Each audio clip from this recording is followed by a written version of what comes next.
There we go. Thanks. So first Excited to of all, speak with you. thank you so much for meeting with me. I'm super excited about this. Oh, thank you, Abby. So, pleasure to speak with you.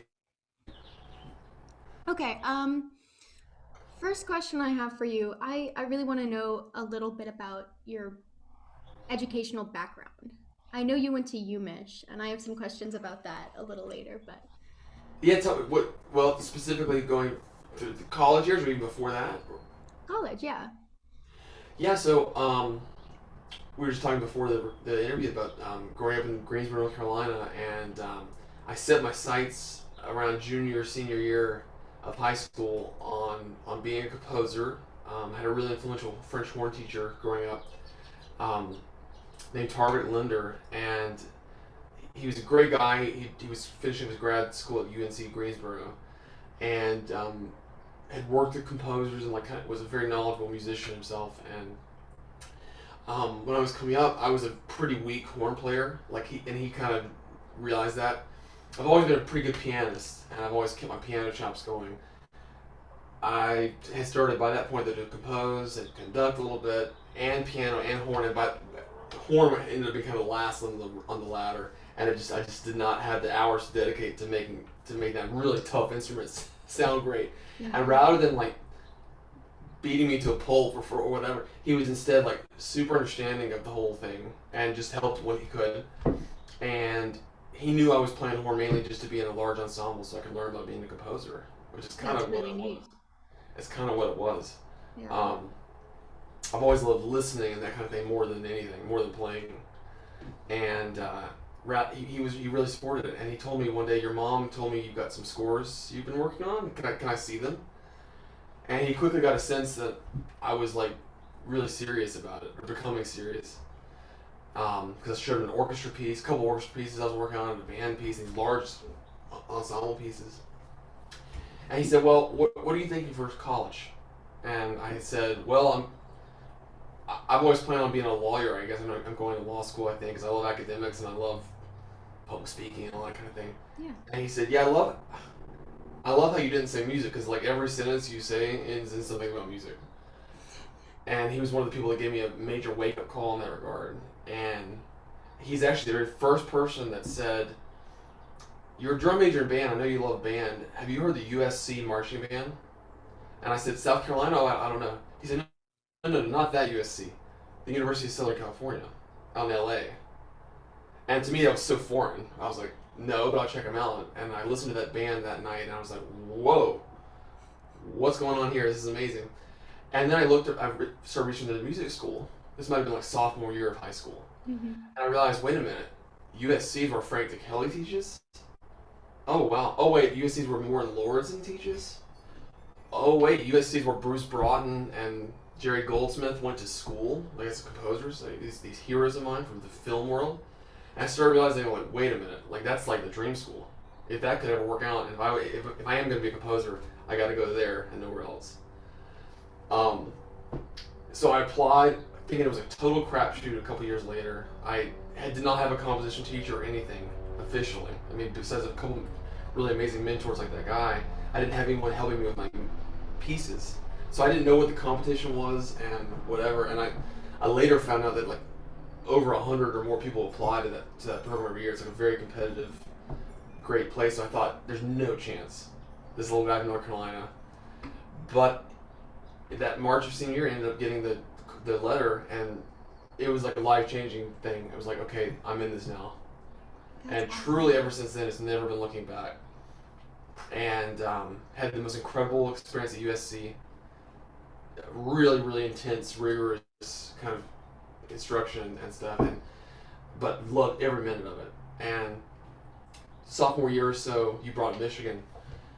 Sophomore year, I kind of got obsessed with the music and the life of Michael Dougherty and kind of how he, as a composer, um, is writing very sophisticated music that's very well crafted, but in a pop culture kind of Yeah, yeah, idiom. yeah. You know, like I like that it's highbrow meets lowbrow kind of a thing. Like he's not afraid at all to do a piece about used car salesmen or pink flamingos in front yards or UFOs or more serious topics lately too. Of course, like he's written pieces for about Rosa Parks and with the presidents and various cultural things. Um, but I just loved his music, and I thought he's someone I really want to work with. And I later found out that working with him was almost like an apprenticeship. I've done a lot of I've assisted him a good bit and helped on um, helped do typesetting and engraving scores and making parts and that kind of thing, and just assisting him a lot. I've learned so much over the years, and worked with everybody from Michigan, of course, too. Christy Custer and Evan Chambers, always great, very different voices. Everyone's so different. But Michigan was its own special, amazing place. I mean, Michigan is like a microcosm for saxophone. It's a whole, yeah. And It I really believe is. you were there when Cinto was there. Is that correct? I sure was. I used to shop at Santa's grocery store. Uh, I remember once being in Bush's grocery store right off of Main Street in Ann Arbor, and saw this like older gentleman like just dancing like just going crazy in the middle of the aisle, like the cereal aisle. He was just gyrating. I was like, what is going on there? Oh wait, that's Don Sent. An enthusiastic, amazing, full of life guy. Just briefly met him on occasion. Um, I'm embarrassed to say this. It's sound like I'm bragging. I don't mean to sound bragging about something, but he gave me one of the nicest compliments I've ever gotten, and I kind of knew what he meant when he said it. Because I had the great privilege during my masters of being in the symphony band, the same group he played with on that famous Russia tour in the late '60s, and there's all this Mm-hmm. history of that.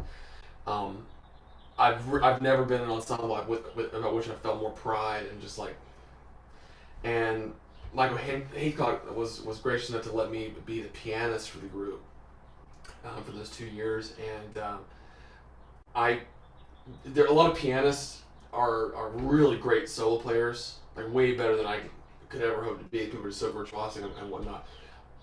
But there aren't a lot of players that are really interested in ensemble playing. Mm-hmm. That's kind of like a lesser thing, and they're not used to working with a conductor, and it ends up the piano often just doesn't add much, if anything. And I was always like, I want to really make the piano a part of this group, and really, I took the ensemble playing really seriously. Felt okay working with the conductor. And he came up to me after one of our performances. We were doing a celebration, 80th birthday for H. Robert Reynolds, and he came up to me afterwards and he said, "I want to tell you, you are a hell of an ensemble pianist. Like you know the timing and you know what the conducting. That's a rare thing. Keep that up." And it was like he's like the only person, truly the only musician to ever notice me in that respect, and like notice a specific thing about a specific player, and he gave a very personal comment. And it was a 10-second exchange. I mean, but I've taken that little moment with me as a great memory of Don Senta. That's I can't awesome. imagine what the people that worked with him must have had. They must have had that every week and more. Just amazing. Yeah, he's like a founding father of the saxophone, really. So, Absolutely. with your time at these universities, who did you listen to and who did you learn to listen from? Because critical listening is such an important part of being a musician. I'm just curious what you were Yes, it told. is. Well, just as much as I was listening to my mentors and teachers, I was listening to my friends, like my one of my best friends ever, Debbie Gold, who's an amazing flutist and composer. We were in the same class at USC, and her voice was so different than mine as a composer. I mean, we often like in very respectful, nice ways. We often bickered about taste and stuff. We had like very different, um, I think, on how notes are put together and stuff. And yet we both really respected each other's craft and really learned a lot from each other's music. Like I remember, um, this is early on. I now write music with time signatures that change a lot. I love rhythmic stuff. And even then, I was doing that a lot. But I had one passage of one piece that was like 6 bars in a row of 4/4. Um, Ooh, type. thank you. It was a passage that was like 6 bars of 4/4, and I remember she said that third bar, does it really need to be 4/4? Can't that just be a can that be a 3/4? Just to, and I said, why? Just because? And she said, well, maybe just because, yeah, just to break it up and to make it. And there's another little lesson, like just tons of little moments like that I Mm-hmm. remember from people I heard or were mentored by. I know you're obviously a wonderful saxophonist and interested in the saxophone history of this. I got my sax start in a way not actually at Michigan, but in that last year at USC because I was working with Bruce Broughton, great film composer and concert composer in his own right. Um, Wonderful teacher too, hell of a teacher. And I was going to start a piece with him, chamber piece, and I wanted to do it for oboe and piano. Because I always loved double reeds, and was thinking about doing like an oboe sonata. I remember showing him a sheet of music with a bunch of handwritten sketches on it, just little, like in bits, little tiny chunks of material. There's nothing fully fleshed out, and he didn't seem to like be material. It was kind of like that could work maybe. Yeah, what's next? Let's do the next thing. Okay, it's a little short. What's next? And I was starting to feel that I didn't know what, I was like, maybe I should go back and write some more this week. And then there's one little chunk of material at the bottom that was like a little line. And he said, that's really interesting. What's going on there? And I said, oh, that? I wrote that like 10 minutes. I have to be honest with you, I wrote that like 10 minutes before I walked in here. Just out in the lobby, but I thought it might be an interesting melodic profile or something. And he said, that one's worth exploring. I don't know why, but that one's worth exploring. And again, talking about encouragement and people, that was like just a bit of excitement that got me like, wow, maybe there's something in that. And that same afternoon, an alto saxophone player, sax guy, named Andrew Harrison, who just started his DMA that month at USC, had heard a couple pieces of mine, and he said, hey, you're Jules, right? Man, I gotta talk to you because I really like your sound, I really like your style, and I feel like we would really work well together. I'd love for you to write a piece for me. He just kind of like said it out of the blue. I thought of that little tune, da da da da, and I thought that might not be an oboe piece after all. Maybe it's a sax piece. Because I got somebody that's excited about it. I didn't have an oboist excited, and so this ton of long story here. This goes back to your question of who do you listen to and who excites you. That was a player and a teacher, both encouraging in different ways. And that player, wow, he's one of my good friends now, and I've worked with him very closely. And I wrote my alto sax sonata for him in about 2 weeks, and it just popped right out. It was, it originally was a 2-movement work, the second and third movements. The first movement, which is the longest one, I actually wrote when I got to Michigan the next year. Because Andrew did a great premiere of it and everything, but I thought, it's a sonata, I called it sonata. It's one of the few pieces I have that is kind of like more traditional and in a set style. Might as well do 3 movements, just to do it. And so I wrote a bigger, thicker, almost more academic kind of first movement. And then a more fun closing movement, and the middle one's kind of dark and pathos. Yeah. So I remember several things Andrew said as a sax player. He was really interested in melodic writing, and he's a very virtuosic guy, but he said, so many people are writing only the virtuosic stuff, and I'm kind of like, honestly kind of bored by that. I want to write something that's fun to play, and that allows me to sing, like vocal stuff. And wow, it really shaped how I wrote the notes. I found that in your bassoon sonata as well. You have so many different textures and colors within it that it's awesome. Oh, thank you. And those are consecutive pieces actually. If memory serves me correct, I wrote that one like next. I think it was like the second or third piece right after that sax sonata. I might have written a choir piece or something in between, but it was in the same year. I know, and yeah, I did like a back to back. I did 3 or 4 sonatas kind of back to back. Someone was saying at the time, you got to write a piece called Nada Sonata. So when I started in Michigan, I think people thought of me like the sonata person. That went away pretty fast. but there was a little period where I was writing a bunch of that stuff because I find solo instrument and piano really fun, really close to 2 people. And it's also really challenging. It's challenging to do it in interesting ways and not just make a boring piano accompaniment melody on top. Yeah. How can we make a conversation? Absolutely. Yeah. So really, this has been a question that I've been asking a lot of my musician friends and even non-musician friends, it's I really find the lack of discourse that we have in music to be interesting when trying to navigate what you're trying to talk about. Mm-hmm. Um, so I found like a crossroads between visual art and auditory art. And it's really interesting because we use the terms like depth and color and texture and so on just to elicit like a certain type of feeling that we're trying to get Right. across. Right. And I mean, that being said, in your sonata for the bassoon, Mm-hmm. um, you've entitled the movements based upon like different weather patterns. So Yes. how do you what is the easiest way for you to convey those things? I usually go for emotions. A lot of people I've spoken to have talked about texture, and I think it's just Amber. really interesting. Absolutely. That's a really interesting question. A very insightful question. I think I'm a very visual person. It's one of the reasons I want to be a film composer as my main thing. Hmm.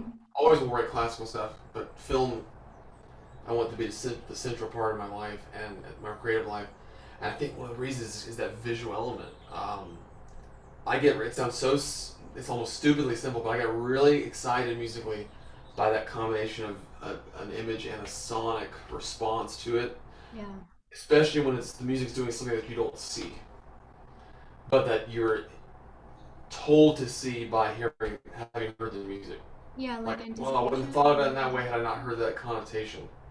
Like, I don't know what came to my mind, but a great example of that in a film score is in Patton from 1972, I think. Jerry Goldsmith. And Patton was, of course, this really intense, super macho, crazy guy, war leader and a general. But he had this really soft, like weird side, kind of. And the film was trying to tap into that because it was trying to appeal to young audiences and kind of like almost, even though it was about this war person, it was trying to appeal to almost like younger hippie audiences. So they were looking for like what's the depth of Patton, what's inside this person, and Jerry being the tremendous artist he was, um, didn't just go for the war thing. I mean, there is a patriotic march and there's a piccolo solo kind of suggesting the American optimism and that kind of. But then there's these moments where Patton's walking out of these cemeteries, and he's talking about being reincarnated. He believed in reincarnation, and he says there was a battle here of Carthaginians, and the women were over here, and the men were over here, and he's like describing the scene from like 1,000 years ago, Hmm. and he says, and then the battle happened, and I was here. I was here. And it's this really weird kind of eerie scene, and there's all this silence, these spaces between these words. And Jerry fills that with distant trumpets going da da da da da da da da da like little arpeggios, like a little like it's not taps or anything, but it's almost like a little bugle call, like way off. And he used an instrument or a electric thing called an echoplex, which could create an echo on the trumpet that went da da da da So da. cool. And you never hear where it actually ends, but it's going. And are we seeing trumpets or seeing a band or seeing no, but implicit, and it's like you're hearing his memory almost. It Yeah. happened something that wasn't there, and so even in concert music, I cannot resist looking for little things like that to do. Um, Absolutely. like one example comes to mind is a piece I wrote called Neon Nights, all about South Beach, Miami, and there's not specific visuals exactly on the way, but I really was thinking kind of like gestures and shapes that neon sound like to me, what Yeah. neon would sound like, or like if you're driving down like a palm tree lined chic row of nightclubs, what does that sound like? You know.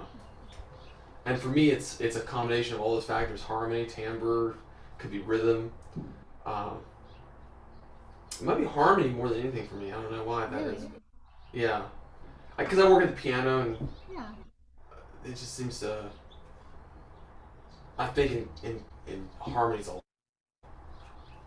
That's and beautifully also put. tension and release. Tension, Yeah. and, it's important too.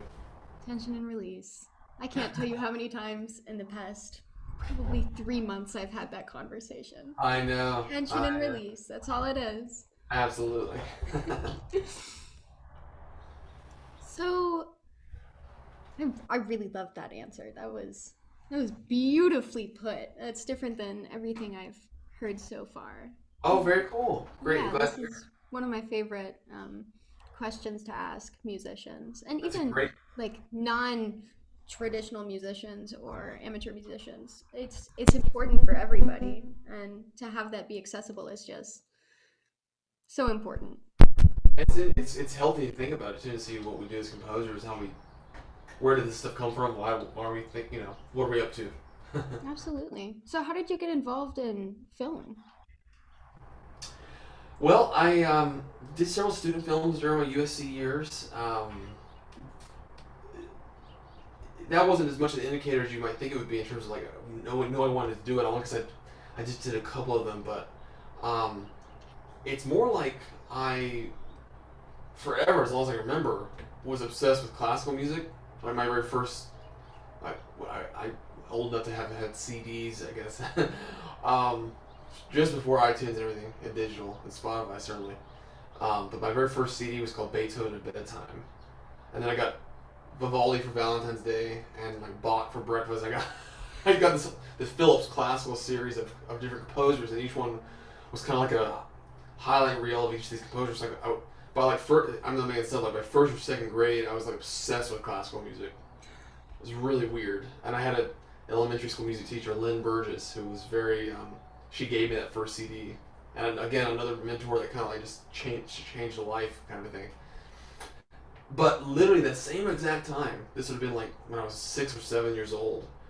My dad took me to see Star Wars, the special edition when it was re-released in 1997 in Mm-hmm. theaters.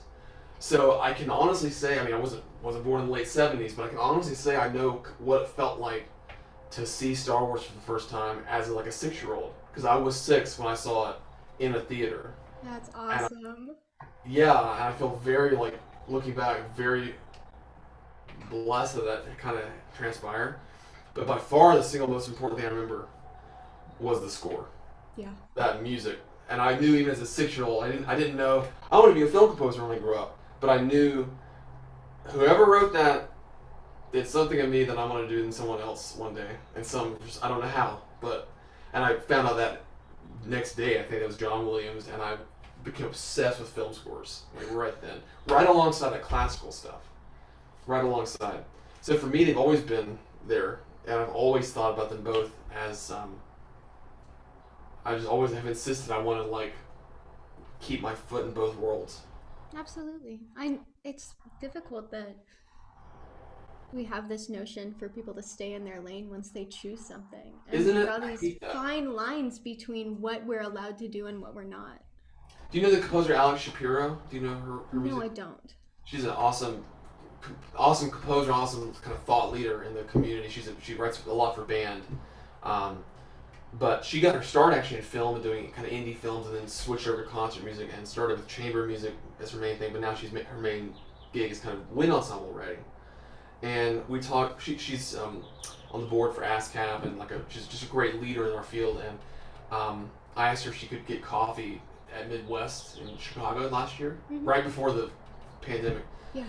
And she was so gracious, and we chatted for like an hour. And one of the things she said was, when I was coming up, like even early '90s, you really had to stay in your lane almost. Like people wouldn't almost let you in their club. It was kind of like the film people were here, the chamber people were here, the orchestra people were here, the band were. And now she said those walls have really they've crumbled down, and you can go between world, and no one cares. No one Yeah. really cares. It's just a matter of what you have the time to do and what you want to do. Yeah. Yeah. Yeah. I found that to be difficult. Just, I Yeah, mean, saxophonists, you have, again, one foot in the jazz world, one foot in the classical world, and you have, absolutely similar thing. yeah, where Absolutely. people, there's this external pressure to decide, like, what am I doing? I And bet there is. really, I don't, my personal playing does not lie with either of those. Yeah, It's not even in between. It's just somewhere out there. that's cool though. It's like a different thing. Yeah, I really enjoy it. That's Um, great. Speaking of, I mean, like individual instruments, How often do you think that the standard repertoire of an instrument is actually able to kind of encapsulate its capability? Wow. You have these great questions. That I don't know about as much. I mean, that one I would say. I guess objectively speaking, it depends on how old the instrument is. I mean, the violin repertoire, for example, is not the same as the percussion repertoire, just because there's centuries more of composers having worked. That being said, the composers that were working during those prior centuries often were in a very stylistic chokehold, so to speak. I mean, Yeah. I love the classical period. I took classical like Haydn, Mozart, Mhm. early Beethoven. I love that sound. CP Bach, even at the beginning of it, but it is very much in a stylistic frame. You know, Absolutely. they were doing things that were like within the boundaries, and so they weren't quite. Now there's always exceptions to the rule. Like even Vivaldi, if you look at some of the even like Four Seasons, there's some extended techniques, and he was doing some things that were really pushing the limits of these instruments. Yeah. But that was kind of the exception. Not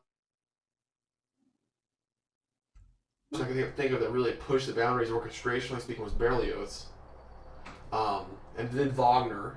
Yeah. But then the 20th century is like floodgates open. You have a lot of people doing pushing boundaries, and now we have people like Kaya Sariaho, um, composer, or Espec Sound also Finnish. I think contemporary composers, Andrew Norman, Mika Muli, Missy Mazzoli, just plenty of people now that are like, there's not one style. Yeah. I've seen a bunch of composers that are like doing different things, different sound worlds, um, and influences are coming from everywhere. One of my good buddies I went to school with in Michigan, Carlos Simon, is he writes all kinds of stuff. He's also has done some film work, but he puts all kinds of things in his music. And you're talking about jazz. He and I both share a love for jazz and jazz harmony too, and he puts a lot of that in his notes. And he grew up in the gospel tradition and Hmm. playing gospel in church. And there's a lot of that in his sound, That's awesome. and he'll do it, in the context of an opera or a big orchestra piece. So for the instruments, when they're concerned, I think we're in a great time where everything's happening. Um, Yeah. in the 60s and 70s, at least in concert music, it was a really rigid way. There was a rigidity to what people were doing, and if you wrote a melody, you were like laughed out. I mean, it was like, get out of the room. You're not a real composer. Yeah. It was like that bad. People would like literally disassociate um, from that they like started writing tone music. It was ridiculous. We look back now, and thankfully those wars are over. But one thing that was happening was a lot of extended technique stuff happening, Hmm. and a lot of pushing the instrumental boundaries. So you have people like Helmut Lockenmann, the composer, who I heard a friend describe it as scratch and sniff music. It's like a lot of techniques and flutter tongue here and clicks and keys here and then a multiphonic here and you don't hear a note for like 3 minutes like a note on the staff kind of thing. So we're now as a composer alive today. I feel like we have great access to all this stuff and it's trying to find new ways to push a little bit. You know. I think that's really interesting. You're the youngest of the composers that I'm talking to, Oh, cool. Uh huh. and I really appreciate the fact that you have that kind of open-mindedness. And I really just being the age that I am, I want to believe that the internet and the capability for us to swap ideas so easily is so important to that concept, that notion. It is, and I teach. I'm really honored to teach composers. I do about 8 or 9 work with 8 or 9 students a week in composition lessons, and it's been like really. Even though I'm a young guy too, it's been like a real joy to mentor people that are slightly younger than me or about my age. And to me, my attitude is that we shouldn't hold on to these little nuggets of wisdom as secrets or like competitive crap. I hate that. I mean, music is music, and it thrives by sharing and exchange and like giving back. And one of the things I tell all my students is we have the internet, like you said, and it's this tremendous resource, we have an obligation to tap into that resource, and it's not good enough. Like, I have a younger student, I won't say who it is or anything, obviously, but I have a younger student who's figuring stuff out, and is very confident, and he's going to be great. He's going to be a great composer, but it's hard to get him to commit to score study a little bit. Like, I'll show him one piece by Stravinsky, and he'll say, "Oh, I know 20th century music. I got it." And it's like, well, hold on. There's a little more than just Stravinsky. Let's look at other thing.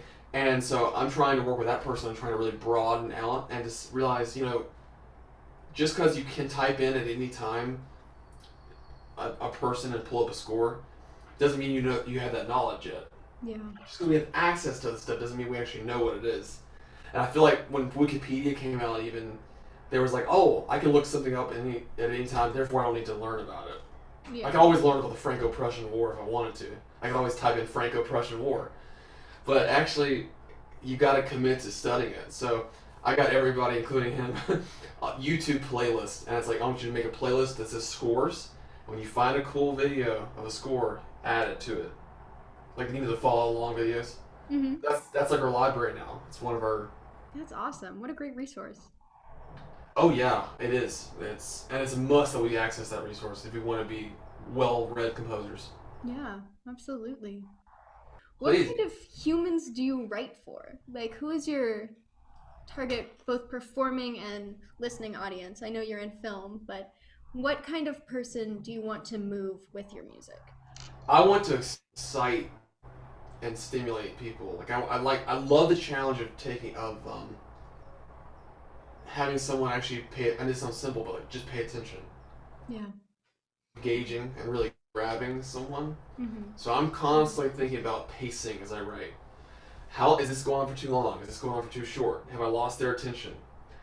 And you can't control that. You can't make everybody love the piece or the whatever. But I try, and I'm always thinking about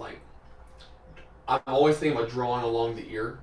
I think it's why I'm attracted to melody, because or a line, like a good line, because a good line, horizontal, you have no choice but to kind of follow it through. Like if I went,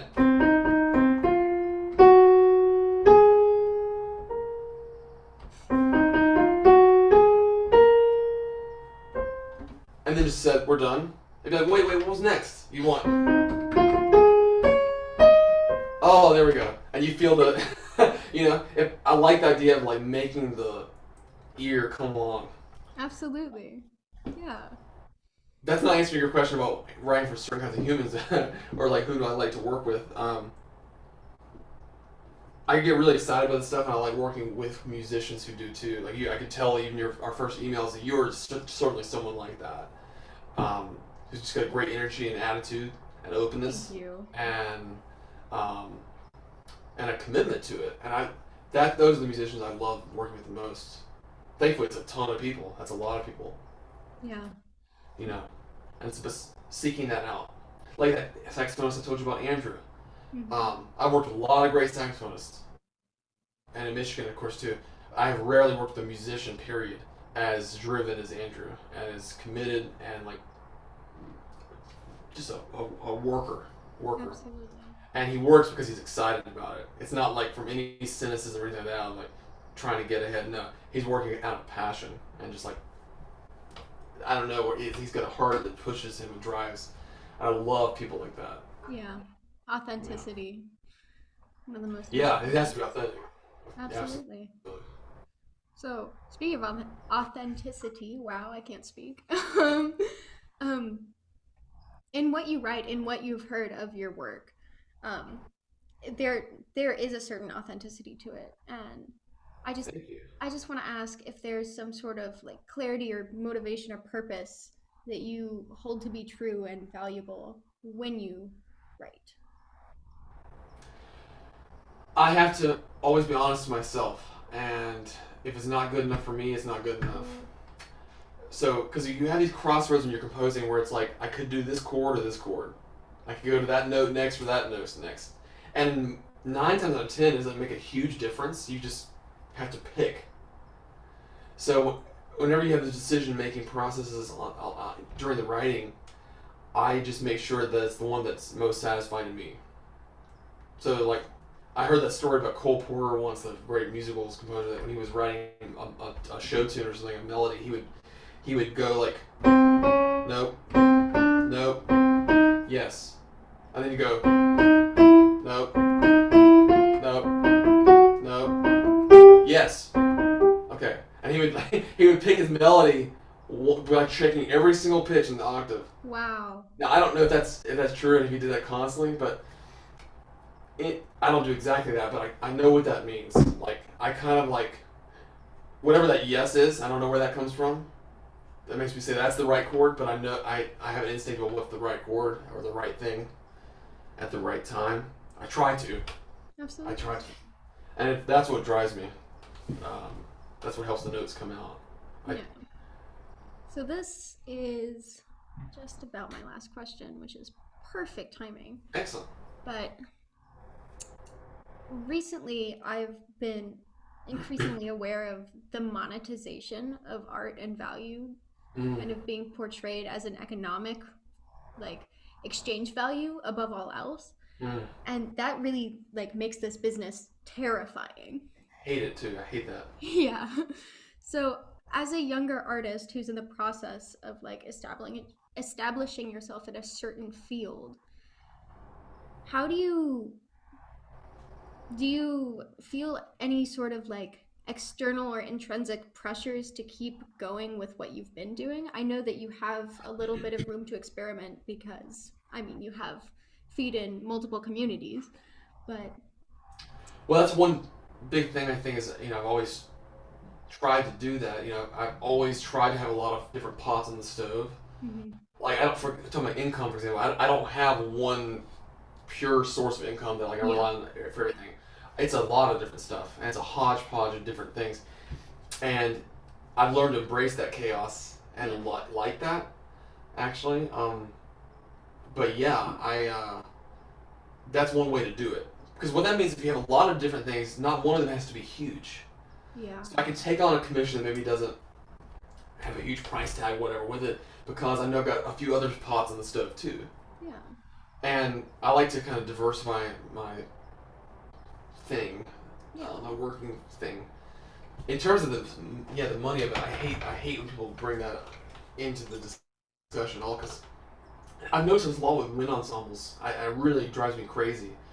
Um, I have heard composers advocate for writing for band because it's cost effective, or it's good financial opportunity for the composer to write a band piece. You'll get a lot of performances. Um, I'm sorry, I grew up in band. I have a real kinship to the band, and I love the history of the wind ensemble, and I love the colors of the wind ensemble. I mhm, want to write for it because of the colors of the wind ensemble, yeah, not because it might be more lucrative. yeah, And also going over to film, like certainly if you're a top film composer, it's a very lucrative world to be. That's had nothing to do with why I want to do it. I mean, I guess it'd be a really nice perk, but it has nothing to do with why I want to do it. yeah. That's It's really, authenticity. yeah. And I mean, I guess it sounds like a privileged place to be able to say I want to do something because of the purity of it and the love of that thing. But I think as much if we can try to get to that place and try to find a way to make it work to do that, like I've taken on gigs or jobs or things that wouldn't be my first choice of doing something because it helps pay for my other things. Absolutely. Um, like right now, I don't know. I mean, I come to mind as someone like Philip Glass who drove taxi cabs till he was like 41. Oh, I did not know that. Yeah, he was a cab driver. If I we're at a different time, You were music, I would do that. frozen. You Absolutely. froze there for a sec. I'm Oh yeah, sorry. I was saying I guess the equivalent for us is Uber now or something. But yeah, if it meant leaving music or adding on a couple small jobs, I would add those jobs in a heartbeat. No question.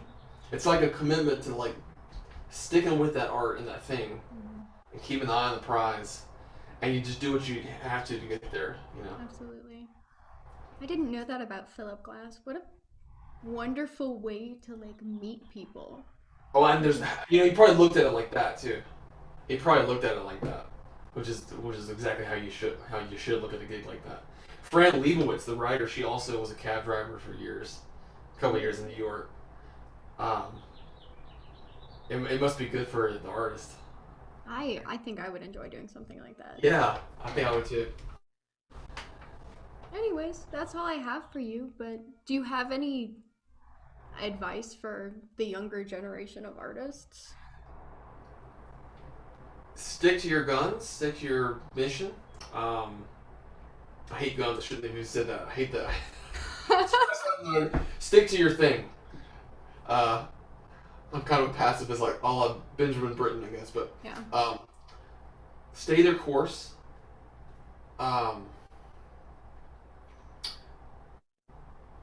don't let others sway you from your what you know is true, from your truth, from your artistic vision. But when it comes to craft and technique in school, don't be afraid to do what your teachers say at the same time. At least for a time. You don't have to do it forever. But if someone says the proper way to voice that chord is this, this, and this, there might be other ways to voice it, and realize that. But for that lesson and that day, do the proper way. Because you'll learn something from that too. Like, be independent always, but I've never agreed with being independent and ignorant. Yeah. And I think there's something to like having hard-won knowledge, paying your dues. So people make fun of like in the old days when everyone was doing like writing a fugue every single week in composition class. Okay, I would never have my students write a fugue every week for composers, but maybe a few of them. Should we just do no fugues ever at all? People are not writing fugues much anymore, but I wouldn't just chuck that out as like bad knowledge. There's something to be gained in that, but let's make it practical. So always, as you're learning too, for younger person, looking for ways to draw on influences and make it practical and make it a way you can implement it yourself. And it's so simple too, but it's just staying with it, really keeping your eye on the prize, and making it when you make a commitment to do it. I mean, I think it requires so much a commitment that you have to almost say this. You have to say, if the brick wall was right here, I don't care what it would take, I would push right through it. Mm. If I had to drive taxis or do whatever. The else is thinking that. Philip Glass thought that. And stay the course. Absolutely. Cool. Well, thank you so much for... My pleasure. I mean, what a great conversation. Thank you so much for having me, and keep me posted on this, please. I will. Thank you so much. My pleasure, and keep me posted. We'll talk to you more soon, Abby. Absolutely. See ya. Be well. Have a great rest of the week. Thank you. Take care.